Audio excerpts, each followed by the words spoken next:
We all know that feeling, right? That deep, agonizing worry. Oh, I absolutely. mean, we blame our demanding jobs or, the unpredictable economy. Yeah, or just the person who cut you off in traffic. Exactly. Or just the general state of society. But what if we've been diagnosing the illness completely wrong? What if the sole reason you are stressed right now, the actual root cause of your everyday anxiety, is entirely your own selfishness? It is a really jarring proposition. I mean, today we are exploring a deeply provocative text from 2010 by an author named Feng. Right. It's titled, Selfishness is the Source of Worry. And the mission of our deep dive today is to really examine this author's absolute, uncompromising claim. Which is pretty massive. Totally. He claims that human suffering isn't caused by external forces at all. It is generated, sustained, and amplified purely by our own self-interest. Okay, let's unpack this. Because taking a familiar concept like, selfishness is bad and elevating it to the fundamental physics of human suffering is a huge leap. It really is. The text essentially asks you to look at your emotional landscape not as a victim of circumstance, but, well, as the architect of your own distress. Yeah, and the author builds this argument by looking at the sheer volume of frustration in a normal life. He points out a rather bleak but mathematically sound reality. Which is? That 9 out of 10 things simply do not go as we wish. Oh, man, yeah. Right. So when you initiate an action purely based on what you want, you are immediately setting yourself up for friction because the rest of the world has its own competing desires. That statistical failure rate makes total sense. Like if you walk into a room of 50 people and everyone's primary goal is just to dominate the thermostat. Right. Chaos. Exactly. 49 people are going to leave angry. That is the perfect micro example of what Feng describes on a macro level as the swamp of selfishness. Swamp. Yeah. He looks at human society and sees this structural trap. He connects the absolute largest human catastrophes, massive geopolitical wars, religious conflicts directly to the exact same mechanism that causes, a petty estrangement between two siblings fighting over an inheritance. Wow. So the scale is wild. A global superpower seizing territory is put on the exact same psychological spectrum as, like, someone cutting in line at the grocery store. Because the underlying engine is identical. I mean, it is the desire to possess, control, and dominate. Right. The text systematically breaks down the emotions that grow out of this swamp. Jealousy, resentment, anger, and blame are all obvious byproducts of not getting what you want. But Feng also categorizes laziness as a symptom of selfishness. Wait, laziness, that feels a bit disconnected. How so? Well, usually we think of laziness as just a lack of energy, not necessarily greed. Right, but think about the mechanics of it. If your worldview is fundamentally selfish, you only expend energy when the reward directly benefits you. Oh, I see. Yeah, so in a collective environment, a purely selfish person becomes lazy the moment they can't see the immediate personal payoff. The author's point is that wherever the ego goes, it leaves a trail of dysfunction. You like invasive weeds. Exactly, choking out any sense of peace or communal harmony. I hear that, but let's be real for a second and ground this in a modern scenario. Sure. Let's say I'm at work, right? And a colleague blatantly steals my idea. They pitch it in a meeting, the boss loves it, and they get all the credit. A classic nightmare scenario. Right. My frustration and my anxiety in that moment feel like a completely normal, rational reaction to their selfishness. I mean, they stole from me. How does the author explain my worry as my own fault? What's fascinating here is that Feng specifically anticipates this exact defense. He does. Yeah, he knows people will say, I am not the selfish one here. My environment is toxic and my worries come from the selfishness of others. But he argues that focusing on the colleague's behavior only scratches the surface of the psychological mechanism at play. So my anger isn't actually about their theft. It's just my ego throwing a tantrum because it lost out on the validation. You nailed it. The deeper layer is that your worry only exists because your own desire for career advancement, your need to attach your identity to an idea, is being threatened. Oh, wow. The author explicitly states that if you were truly 100% selfless, no matter how profoundly toxic or selfish that colleague is, their actions could not cause you internal pain. Because there is nothing for their selfishness to grab onto. Like, I wouldn't care who got the credit as long as the good idea was out in the world. Precisely. The theft is a fact of the universe. It happened. But the suffering is an optional layer you add on top of it. An optional layer, that's heavy. Generated entirely by your attachment. Plant the seeds of self-interest, the text argues, and you inevitably harvest the fruits of worry. Well, here's where it gets really interesting. Because if you follow that logic all the way down, the idea that external selfishness shouldn't bother a truly selfless person, you end up in some incredibly radical territory. Oh, absolutely. Swething takes this philosophy of non-resistance and pushes it far past corporate slide decks, straight into extreme physical survival. He thoroughly dismantles conventional ideas of self-preservation.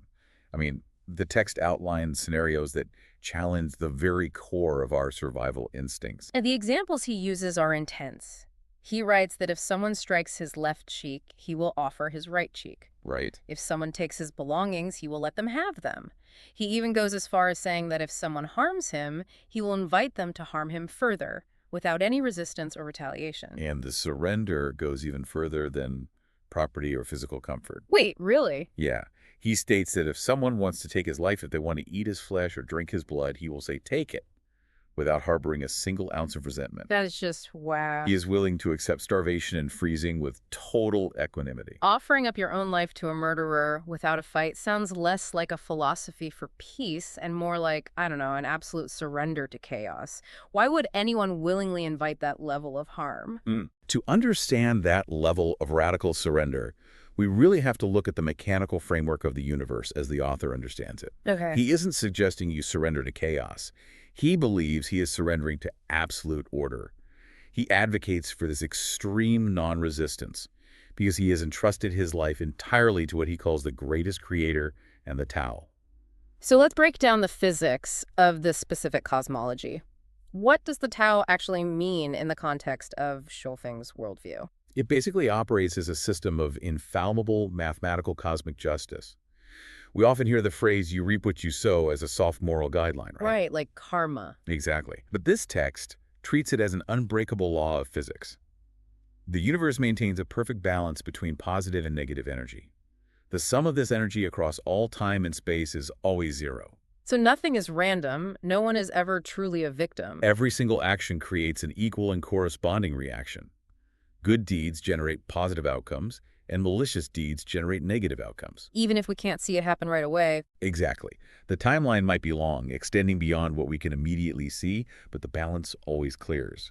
Therefore, whatever you endure is simply the result of your own karmic debt. Wow. What you do not deserve simply cannot physically happen to you, because the Tao operates with meticulous, inescapable fairness. So it's like treating the universe as a flawlessly balanced cosmic accounting ledger. I like that analogy. There are no billing errors, ever. Yeah. If suffering arrives at your door, it is just the universe settling an old invoice that you generated at some point in the past. Exactly. Fighting it or, getting angry about someone stealing from you is completely pointless. You are just standing there arguing with an automated zero-sum billing system. If you truly believe the ledger is flawless, resistance becomes illogical. I mean, why grieve over a stolen car if the universe is simply balancing the energetic books? Right. If the sum is zero, what you give and what you receive are always proportional. The author writes that as long as he walks the path of the greatest creator, everything that happens to him is exactly what is supposed to happen. Okay, but if I am treating the universe as a flawless cosmic ledger and I just let someone steal my car without fighting back, how do I get to work? Right. How does this extreme philosophy survive contact with rent, groceries, and the gritty reality of staying alive? Because my immediate reaction is that a totally selfless person is going to get eaten alive in the real world. The author acknowledges that this is the immediate counter-argument every reader will have. People will say, if I don't look out for myself, I will be doomed. Yeah, because conventional wisdom is deeply rooted in the idea that if you don't fight for your slice of the pie, you starve. It is a very fair point. If I don't advocate for my salary, if I don't lock my doors at night, I am putting myself in danger. But within the logic of this text, survival itself is not a valid thing to worry about. Wait, what? The author counters by stating that if you are genuinely walking the path of the greatest creator, your basic needs are structurally guaranteed. The natural order of the universe is designed to sustain life. So the act of worrying about your rent is essentially an insult to the universe. Yes. It implies you think the cosmos is incompetent, or that the greatest creator fell asleep on the job and needs your ego to step in and manage things. It is a profound lack of faith in the cosmic order. And to prove that this isn't just theoretical musing, Suvemin grounds his argument by contrasting what he calls traditional society, with the concept he introduces as the second home of Lifechanyuan. Ah, let's spend some time on this second home. The text presents it almost like a sociological experiment to prove his hypothesis, right? Right. Traditional society is the baseline built on private property, nuclear families, individual bank accounts, and constant competition. And according to the author, it is a factory for anxiety. While the second home of Lifechanyuan is presented as the structural opposite, it is an idealized community where the fundamental drivers of selfishness have been dismantled. How does that work practically? Well, in this environment, people do not claim personal ownership over resources. Labor is contributed freely without a rigid accounting of who produced exactly what value. So if nobody owns the farm equipment, there is no anxiety about someone stealing your tractor. Exactly. If there are no private bank accounts, the relentless pressure to accumulate wealth just evaporates. The mechanics of worry rely on having something to lose. By removing private ownership and the need for self-preservation against your neighbors, the second home dramatically lowers the baseline of selfishness. That makes a lot of sense. The author claims that people operating in this paradigm experience a fraction of the daily distress found in traditional society. He uses this contrast to make a definitive statement. Which is? The less selfish a life is, the closer it ascends toward heaven. The more selfish, the deeper it sinks into a hell of its own making. He backs up this structural argument with a powerful piece of ancient philosophy, actually. Right, Lao Tzu quote. Yeah, the text heavily features a quote from Lao Tzu. There is no greater curse than greed, no greater disaster than dissatisfaction. Which sounds poetic, but when you look at it mechanically through Swefeng's lens, it is extremely literal. Let's unpack the mechanics of that quote. Why is greed not just a character flaw, but an actual curse? Well, psychologically, greed forces your brain into an endless, unresolvable loop. Exactly. The moment you acquire the object of your desire, the baseline resets and the hunger returns. You are cursed to constantly chase a horizon you can never reach. And dissatisfaction is a disaster because of how it physically manifests. If you are constantly dissatisfied, you are burning out your nervous system, trying to control an environment that is fundamentally uncontrollable. Yeah. The disaster isn't a lack of money. The disaster is the chronic stress hormone flooding your body because you refuse to accept the present moment. So the desire to possess and dominate is literally a structural flaw in human software. That's a great way to put it. I need to pivot here, though, because there is an elephant in the room regarding the source material itself. Yeah. We have been analyzing the philosophy and the mechanics, but towards the end of the text, the author makes a massive, highly charged metaphysical leap. He really does. He writes, "I am a messenger of the greatest creator, an incarnation of gods, Buddhas, and celestial beings. I understand the mysteries of the universe, causality, time, space, and human existence." It is quite the claim. For a vast majority of listeners, hearing an author declare themselves an incarnate god is the moment they hit the eject button. It completely shifts the tone of the text. I mean, how do you engage with a philosophical argument when the author suddenly claims absolute divine authority over the laws of time and space? It's tough. But this raises an important question. What makes this source material so compelling to study is that Xuefeng fully anticipates that exact skepticism. He knows the modern reader is going to recoil at that claim. So he doesn't demand that you worship him or accept the theology blindly. Not at all. He explicitly tells the reader, you may choose not to believe this and dismiss it as nonsense. That's refreshing. He gives you complete permission to reject the metaphysical framework, to ignore the claims of Buddhas and celestial beings. Instead of demanding faith, he pivots to an entirely empirical approach. He throws down a gauntlet. He basically says, facts speak louder than words. Yes. He challenges you to treat his philosophy as a practical hypothesis and test it in the laboratory of your own life. Okay, I like that. The proposition is straightforward. Selfishness generates worry. Selflessness eradicates it. He is asking you to simply try it. Just try it. Right.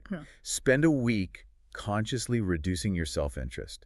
Stop fighting for credit at work. Stop trying to dominate your spouse in an argument. Stop guarding your ego. And see what happens. Exactly. See if joy, freedom, and bliss do not naturally flow into the space you created. It's the ultimate psychological life hack. He is basically saying, you don't need to believe I have the keys to the universe. Just try letting go of your need to control everything for a few days and observe how much lighter your chest feels. It distills an ancient, lofty spiritual concept into immediate, practical utility. Yeah. If you continue operating under the traditional paradigm, driven by the need to occupy, own, and win. The text guarantees that your troubles will persist. But if you systematically dismantle your own self-interest, you systematically dismantle the very scaffolding that holds your suffering together. So what does this all mean? Good question. When we take all of these pieces, the swamp of society, the zero-sum cosmic accounting ledger, the radical challenge of non-resistance, and the practical experiment of letting go, where does it leave us today? Well, whether you subscribe to the spiritual cosmology of the Tao, or whether you are looking at this purely through the lens of modern secular psychology, the core takeaway is piercing. It forces a completely different kind of introspection. You can no longer look outward for the source of your exhaustion. The proposition is that the degree of your worry is directly mathematically proportional to the degree of your selfishness. If you are chronically exhausted by anxiety, this text offers a brutal but liberating diagnosis. It suggests that reducing your need to bend the world to your will, reducing your obsession with possessing things, is the only sustainable method for achieving lasting peace of mind. It is never about changing the world to suit you. It is about changing your attachment to the world. Which brings us to the final line of the source text, returning once more to Lao Tzu. The quote reads, "The sage is selfless and thereby achieves personal fulfillment." It really makes you wonder about everything we are taught growing up. How do you mean? Well, we spend our entire lives being conditioned to believe we have to fight tooth and nail for our own interests to be happy. We are told we need to be ambitious, protective, and a little bit selfish to secure a good life. But this ancient wisdom, channeled through Sufeng's radical text, presents a brilliant paradox. If relentlessly guarding your ego only brings you misery and anxiety, and if letting go of your selfishness is the absolute most effective way to achieve a joyful, fulfilled, and worry-free existence, does that mean being completely selfless is actually the ultimate form of self-interest? Think about it. Wow. By completely giving up the self, you secure the exact peace and happiness the self was desperately fighting for all along. Exactly. It brings us all the way back to the beginning of our deep dive. We spend so much energy trying to scan our environment, desperate to find the external cause of our pain so we can point our finger and place the blame. When the real issue is internal. But if this text is right, we finally have a clear picture of the problem. We just have to be brave enough to realize the diagnosis is pointing right back at us. Thank you for exploring this challenging, profound perspective with us today. Keep questioning the assumptions you take for granted. Keep testing these ideas in your own life, and we will see you next time.